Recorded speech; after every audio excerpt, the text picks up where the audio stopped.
मरकजी वजीर बराई सड़क ट्रांसपोर्ट और हाईवेज नितिन गडकरी ने मोरगे टनल का वर्चुअली तौर किया रस्म इफ्तिताह। बानिहाल काजीगुट टनल का भी लिया जायजा। जम्मू कश्मीर में सड़कों के बुनियादी ढांचे की मिसाली तरक्की हो रही है। मनोज सिन्हा।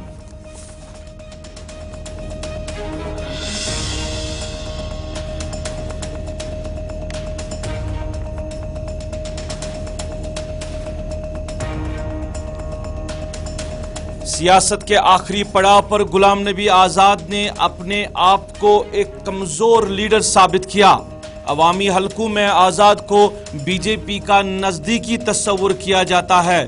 वोट की बंदरबाट करने के लिए आजाद का इस्तेमाल किया जा रहा है। प्रोफेसर सैफुद्दीन सोज।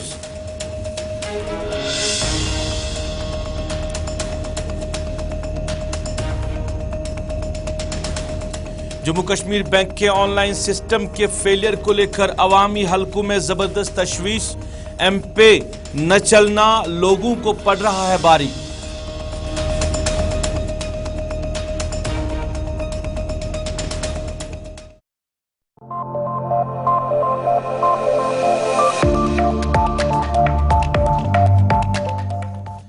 अस्सलाम वालेकुम नाजरीन, सफर के 4 बजे हैं। आप स्पेशल रिपोर्ट देख रहे हैं गुलिस्तान के श्रीनगर स्टूडियो से बराह रास्त अपने मेजबान सईद रूफ फारूकी के साथ। नाजरीन, स्पेशल रिपोर्ट में कुछ अहम खबरें आप तक पहुंचाएंगे।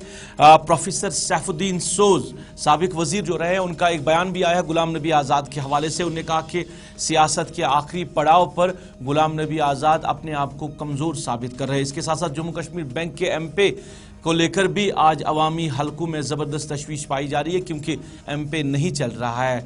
और हाउस बोट को लेकर भी, हाउस बोट ऑनर्स को भी लेकर आप तक बात पहुंचाएंगे, किस तरह वो परेशान हालात से गुजर रहे हैं। लेकिन नाज़रीन, स्पेशल रिपोर्ट में सबसे पहले बात करेंगे मरकजी वजीर बराई सड़क ट्रांसपोर्ट व हाईवेज नितिन गडकरी जम्मू कश्मीर के दौरे पे हैं। और आज अपने दौरे के दौरान उन्होंने काजीगुंड से वर्चुअली तौर पर मोरगे टनल का रस्म इफ्तिताह किया।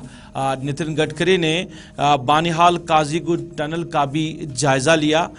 वजीर के हमरा मरकजी वजीर जनरल वी.के. सिंह, मरकजी वजीर डॉक्टर जितेंद्र सिंह, जम्मू कश्मीर के लेफ्टिनेंट गवर्नर मनोज सिन्हा और इसके अलावा जम्मू कश्मीर इंतजामिया के अफसरान मौजूद रहे। आज रस्म इफ्तिताह के बाद उन्होंने मीडिया नुमाइंदों के साथ भी बात की और इस दौरे का क्या कुछ मकसद है ये भी मीडिया नुमाइंदों तक बात आवाम तक पहुंचाई। और इसके साथ साथ क्या कुछ मंसूबा है सरकार का आने वाले दिनों में जम्मू कश्मीर की तामीर व तरक्की को लेकर, जम्मू कश्मीर की सड़कों को लेकर और जम्मू कश्मीर की बाकी मामलात को लेकर, ये नितिन गडकरी ने मीडिया नुमाइंदों के जरिए आवाम तक बात पहुँचाई।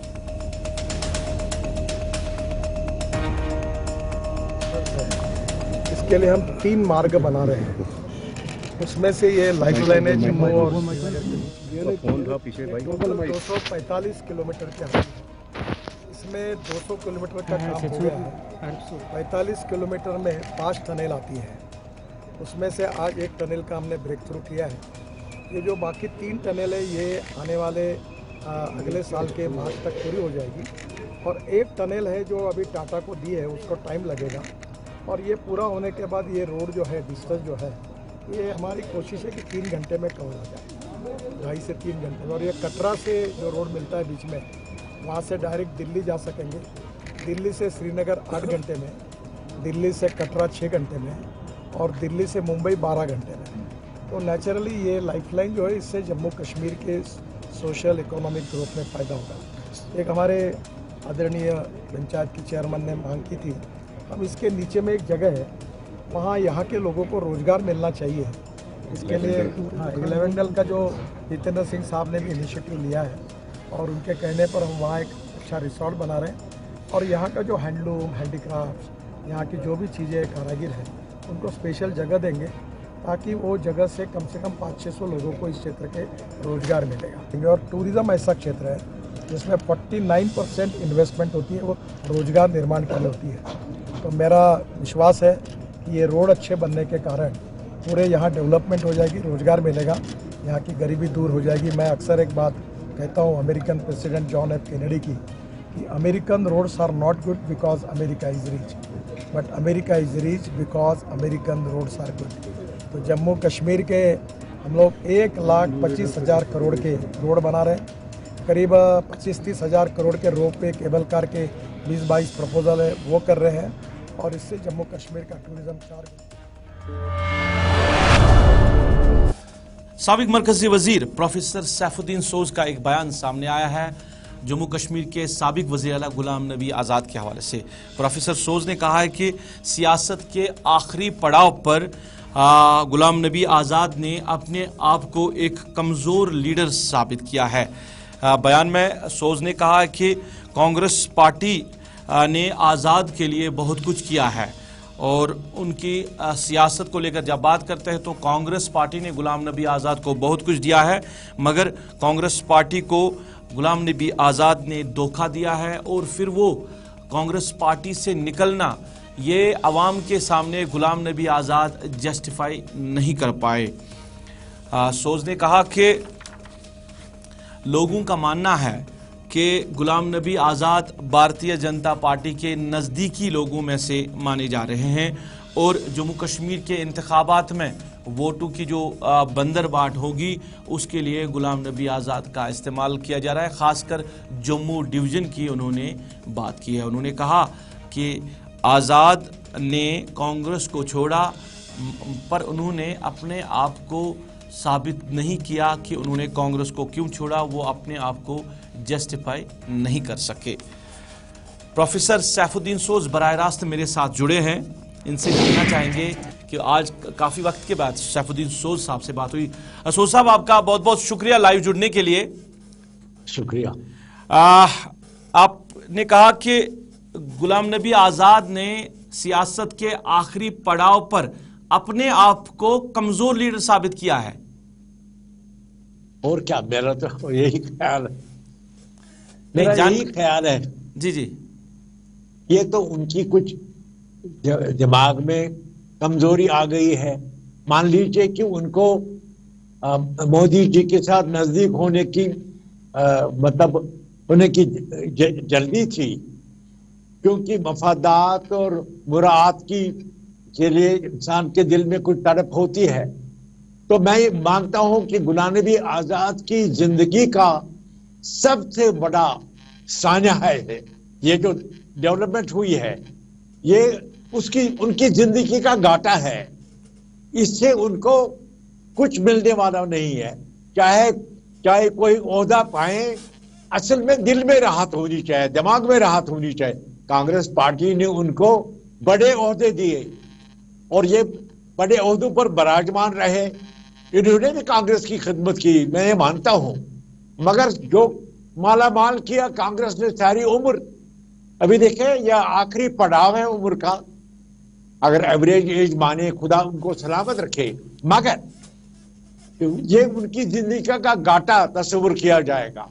क्रेडिट डेबिट होता है, ये क्रेडिट में नहीं जाएगा, ये डेबिट में जाएगा। और जम्मू कश्मीर की वाजा अक्सर इस फैसले पर नाराज है, क्योंकि हो सकता है गुलाम नबी कुछ खिदमत कर सकते थे, क्योंकि इसी पार्टी ने उनको मालामाल किया है जिंदगी में, क्या नहीं दिया है। तो अगर आप देखें पार्लियामेंट में कितने बार, 5-6 बार रहे। आप कुछ लोग अंदाजा लगाते हैं कि अब 6ठी बार नहीं मिला तो ये तो कांग्रेस पार्टी की निस्बत इनकी दगाबाजी है और अपनी जिंदगी का भी घाटा है। मुझे लगता है गुलाम नबी आजाद ने इस इकदाम के लिए कोई मशवरा नहीं किया, और जो मशावरत सही नहीं होती है उसका घाटा ही रहता है। सो साहब, आपने ये कहा कि गुलाम नबी आज़ाद कांग्रेस पार्टी को छोड़कर चले गए, वो डिसलॉयल रहे, मगर वो अपने आप को जस्टिफाई ना कर सके। नहीं, न करेंगे न कर सके इस वक्त। तो उनको क्या जस्टिफाई करना था? जस्टिफाई ये करना था कि कांग्रेस से गलती हो गई उनकी निस्बत। कांग्रेस ने ये नहीं दिया जो वो चाहते थे। कांग्रेस ने इनको जम्मू कश्मीर के लोगों की भारी अक्सरियत, बल्कि डोडा में ये फीलिंग है, भद्रवाह में ये फीलिंग है कि गुलाम नबी ने ये इकदाम जो है अपने खिलाफ किया है, ये उनके फेवर में नहीं जाएगा। सबसे बड़ी बात है जम्मू कश्मीर के लोगों का ट्रस्ट वो नहीं मिलेगा। और इस वक्त कांग्रेस पार्टी एक किस्म की जाहिलियत और तशद्दुद और फाशिज्म के खिलाफ लड़ रही है। ये वो मौका है कि राहुल गांधी का हाथ थाम लेना चाहिए। ये मौका नहीं ऐसा है जिसमें इंतकामबाजी का सोचा जाए, इसलिए ये काउंटर प्रोडक्ट होगा। सो साहब अभी इलेक्शंस नहीं हो रहे हैं, पर इलेक्शन से पहले आपने बड़ी बात कही है। आपने कहा कि जम्मू कश्मीर में, खासकर जम्मू डिवीजन में जो वोटों की बंदरबांट होगी उसके लिए गुलाम नबी आजाद का इस्तेमाल किया जा रहा है। बिल्कुल ही। देखिए, अगर ये मसलन सवाल ये है कि ये बीजेपी की तरफ बड़े नरम हो गए हैं, he is very close to Modi ji, उस पर हमको क्या एतराज हो सकता है और हम क्या कर सकते हैं। लेकिन मोदी जी के साथ क्लोज होने में इनको देखना है कि जम्मू कश्मीर की मजमूई सोच क्या है। ये उस सोच के खिलाफ है, इसलिए पॉलिटिक्स में अगले जमाने में इनके कदम जो है जमने वाले नहीं है। अच्छा सो साहब, गुलाम नबी आजाद ने किताब लिखी है जिसमें उन्होंने जिक्र किया है साल 2002 का कि इलेक्शंस हुए, कांग्रेस के पास 20 सीटें थी और उनके पास जो मेंबरान की तादाद थी वो 42 थी, यानी वो सरकार बना सकते थे। उनके पास सरकार बनाने के लिए फिगर्स थे। मुफ्ती मोहम्मद सईद को वो अपने साथ दिल्ली लेके गए, वहां से होकर मुफ्ती मोहम्मद सईद ने उनके साथ डॉज किया और मुफ्ती मोहम्मद सईद ने कांग्रेस के साथ सरकार बनाई। हालांकि आजाद ने कहा कि नेशनल कॉन्फ्रेंस और पीडीपी को छोड़कर उनके पास 42 मेंबरान थे। आप उस वक्त कांग्रेस में थे, आप उस सरकार में शामिल थे, आपको सरकार बनने का सब कुछ पता है, तो हकीकत जानना चाहेंगे क्या वाकई में ऐसा कुछ हुआ था? असल में एक बात है कि गुलाम नबी साहब को एक डिफिकल्टी है, उनका जो यानी मैंने किया, मैं करता हूं, वो भारी पड़ा है उनके लिए। असल में उस मौके पर सोनिया जी ने और मनमोहन सिंह ने मुझे दरमियान में लाकर रोल दिया था और मैं यहां मनमोहन सिंह जी के साथ आया और मैंने बात की मुफ्ती सईद के साथ। उस वक्त सब कुछ मैंने किया, लेकिन इनकी आदत यह है कि मैं कहकर मैंने किया। हकीकत यह है इनका कोई उस वक्त बुनियादी रोल नहीं था, लेकिन यह है कि वो सीनियर आदमी थे कांग्रेस के, तो उस नाते से तो उनके साथ बात हो गई। मनमोहन सिंह जी के साथ मैं आया यहां, फिर गुलाम नबी साहब के यहां मिले। मैं और मनमोहन सिंह यहां आए, मैं साथ था, मुझको रोल मिला था सोनिया जी की तरफ से और वो मैंने रोल निभाया। उस वक्त ये था कि मुफ्ती सईद को आगे आना चाहिए और ये तस्वुर जो था कि 3-3 बरस होंगे, वो भी सोनिया जी के साथ मैंने तय किया था। बल्कि एक मौके पर मुझको, चूंकि मैं प्रेसिडेंट था और आजाद साहब को सोनिया जी ने बुलाया, पहले मैं मिला और मैं पूछा आप चीफ मिनिस्टर बनना चाहते हैं? मैंने कहा नहीं। क्यों? मैंने कहा हम तो 20 हैं, कहा नहीं 17 हैं। मैंने कहा नहीं, गुलाम हसन मीर, तारिक गामी और हकीम यासीन साहब हमारे साथ है, हम 20 हैं। लेकिन फिर भी कम है। मैंने कहा बहुत कम है, तो क्या करेंगे? आप लोग हुकूमत बनाएंगे? मैंने कहा मैं नहीं, कम से कम मैं अवेलेबल नहीं हूं। मेरे बाद आजाद साहब आए जो बाहर इंतजार करते थे, क्योंकि उनको भी बुलाया था। उस मौके पर आजाद साहब 2.5 बरस जहां, उसके बाद वो एजिटेशन हो गया, लैंड रब हो गया, तो उस वक्त कुदरती तौर गुलाम नबी आजाद साहब तैयार नहीं थे चीफ मिनिस्टर बनने के लिए। मुझसे सोनिया जी ने पूछा, मैंने कहा बिल्कुल नहीं, मैं 20 लोगों के साथ हुकूमत नहीं बनाऊंगा, क्योंकि विड्रा करेगी नेशनल कॉन्फ्रेंस और हम कमजोर हुकूमत होंगे, लोगों की खिदमत नहीं कर सकते। तो उनने फिर आजाद साहब से पूछा, चूंकि वो 2.5 बरस यहाँ वो लैंड रव चला था, वो पहले ही दिल बर्दाश्ता थे, उन्होंने भी कहा मैं नहीं बन सकता। फिर उन्होंने मुझे कहा कि फिर मैं उम्र को 6 बरस देना चाहती हूँ। मैंने कहा यानी जो जिक्र गुलाम नबी आजाद ने अपनी किताब में किया है, आपका ये मानना है कि कांग्रेस चाहती थी कि मुफ्ती मोहम्मद सईद वजीर आला बने। हालांकि अगर पीडीपी के पास नंबरात की बात करें तो 16 ही मेंबर थे, मगर उसके बावजूद भी कांग्रेस लीडरशिप चाहती थी कि मुफ्ती मोहम्मद सईद ही चीफ मिनिस्टर बने। मेरा ये कहना है कि सबसे पहले मुझे बुलाया, मैं प्रेसिडेंट था ना, उस वक्त मैंने सोनिया जी को समझाया। मैंने कहा मैं नहीं बन सकता, क्योंकि ये कमजोर हुकूमत होगी जब चाहेंगे विड्रॉ करेंगे। और नेशनल ट्रांसपेरेंस एक्चुअली ज्यादा ताकतवर हो जाएगी। मैं आजाद साहब के दावे को लेकर बात कर रहा हूं। आजाद साहब का दावा, आजाद साहब का पार्टली गलत है, क्योंकि सबसे पहले मुझे बुलाया और मैंने ये कहा। बहुत बहुत शुक्रिया सुनिए, आजाद साहब ने 2.5 बरस के बाद यहां जो एजिटेशन हो गई थी उस कारण वो नहीं बन सकते थे दोबारा। सोज साहब बहुत बहुत शुक्रिया बात करने के लिए। प्रोफेसर सैफुद्दीन सोज बात कर रहे थे गुलाम नबी आजाद को लेकर। उन्होंने कई बातें आज कही है। उन्होंने कहा कि आखिरी पड़ाव है गुलाम नबी आजाद का सियासत में। अपने आप को उन्होंने कमजोर लीडर साबित किया है और यह भी तस्वुर किया जा रहा है कि गुलाम नबी आजाद बीजेपी के नजदीकी है और इसके साथ साथ जम्मू कश्मीर में इंतखाबात होंगे तो वोटों की बंदर बांट के लिए गुलाम नबी आजाद का इस्तेमाल किया जाएगा।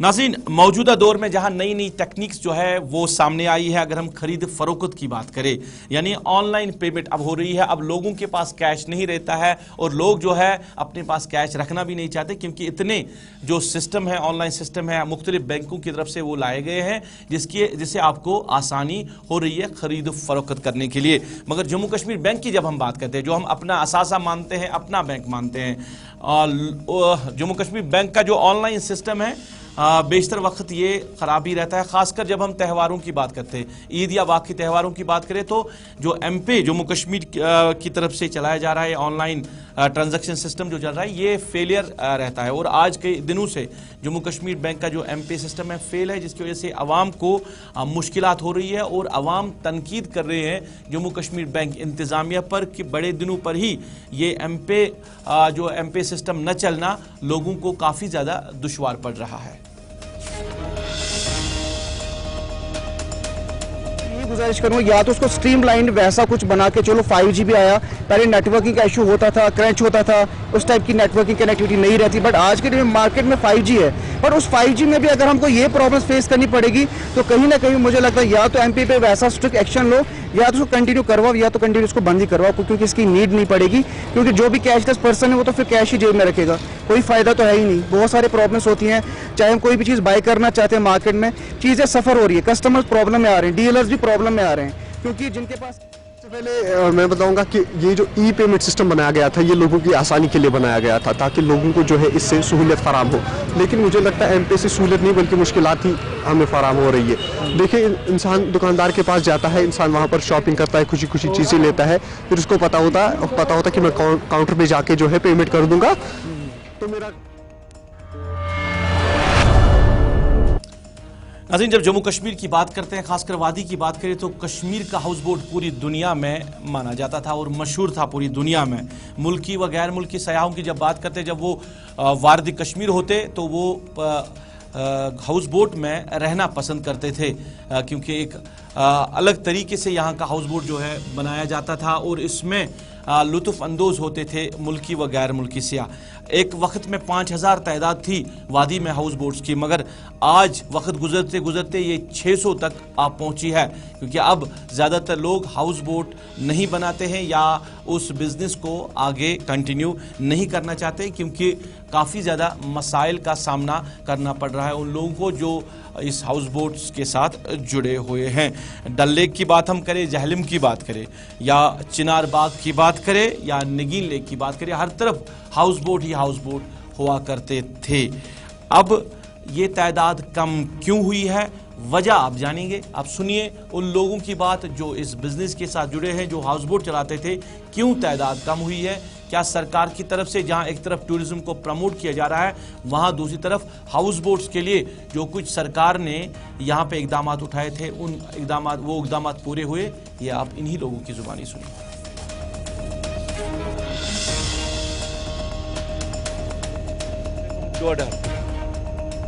आज जस्ट 45 बाकी गई खत्म सारी।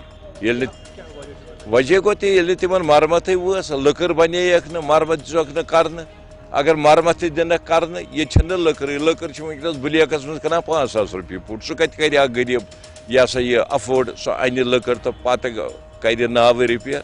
वह करो गवर्नमेंट प्लान, अस करो रैबिटेट कुन जाय दिमो जमीन 7 मरले दिमो करो रिहेबिलिटेट तो मगर ती अंदो न क्या तथ गई कम से कम 6 वरी मे लड़ा 6 वरियन मज दुत बड़ अफसरन तथ आंसरा कह।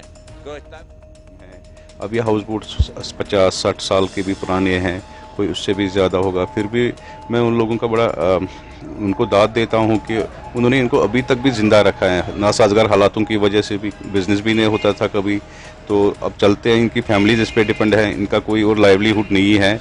तो इसमें जो हमारे जिला बडगाम को श्रीनगर के साथ जोड़ने की जो राबता सड़कें हैं उसमें एक पुरानी सड़क है, वो बेमिना श्रीनगर रोड है, बेमिना बडगाम श्रीनगर रोड है। ये काफ़ी पुरानी सड़क है, ये राबता सड़क है जो ज़िला बडगाम को श्रीनगर के साथ जोड़ रही है। और साल 2021 में इस सड़क पे मरम्मत का काम शुरू किया गया है बेमिना में, जहां पे ड्रेनेज सिस्टम को बेहतर करना था और सड़क की मरम्मत करनी थी, और अभी तक मुकम्मल नहीं हुई है। और जो वहाँ के लोग हैं, जो मकीन है इस इलाके के, उनको मुश्किलात हो रही है, स्कूली बच्चों को मुश्किलात हो रही है। श्रीनगर म्यूनसिपल कॉर्पोरेशन को ड्रेनेज सिस्टम ठीक करना था, मगर उन्होंने काफ़ी ज़्यादा वक्त दिया ड्रेनेज सिस्टम को ठीक करने में, और अब रोड की खस्ता हाली की वजह से वहाँ की आवाम परेशान है। तकरीबन सितंबर 2021 में काम शुरू हुआ था ड्रेनेज का, तकरीबन वो मुकम्मल हो गया, लेकिन सड़क वही न बद से बदतर है। जो यहाँ पे ट्रांसपोर्ट वाले हैं उनको भी प्रॉब्लम, जो राहगीर हैं उनको भी प्रॉब्लम, जो यहाँ के रहने वाले हैं उनको भी प्रॉब्लम। डीसी साहब भी आए 2-3 बार, उन्होंने भी कहा कि हम करेंगे ये सड़क ठीक। मेयर साहब आए, उन्होंने भी ये वादा किया था। एसएमसी कमिश्नर साहब भी आए थे 2 बार, उन्होंने भी वादा किया था कि विद इन नो टाइम हम ये इसको मैगडामाइज करेंगे। लेकिन ताहाल आप देखते हो कि हालत कैसी है, खस्ता हालत है इस सड़क की।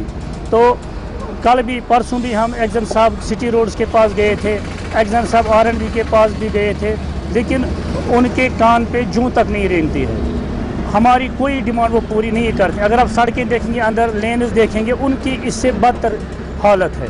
शायद ये जो एडमिनिस्ट्रेशन है वो हमें हल्के में लेती है, शायद उनको इस इलाके की ज़रूरत नहीं है, या उन कहेंगे हम कि उन्होंने इसको नज़रअंदाज किया है। चलिए नाज़रीन, इसके साथ ही आज की स्पेशल रिपोर्ट में बस इतना ही।